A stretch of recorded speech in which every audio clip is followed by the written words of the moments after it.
Viral di TikTok, seorang wanita temukan sepatunya ditumbuhi jamur yang tinggi.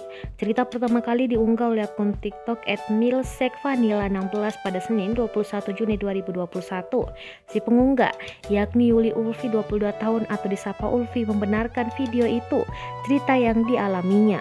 Awalnya, sekitar 2 minggu yang lalu, Ulfi mencuci sepatu di kamar mandi kos dan lupa menjemurnya.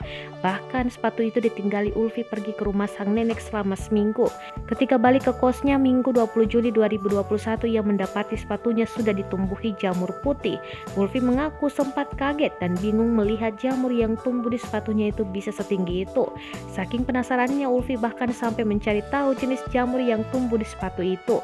Jamur yang tumbuh di sepatunya itu pun dibiarkan saja oleh Ulfi hingga akhirnya layu dengan sendirinya. Tak tahu pasti mengapa jamur itu bisa tumbuh tinggi di sepatunya, namun ia menduga jamur tersebut tumbuh karena suhu kamar mandinya yang lembab.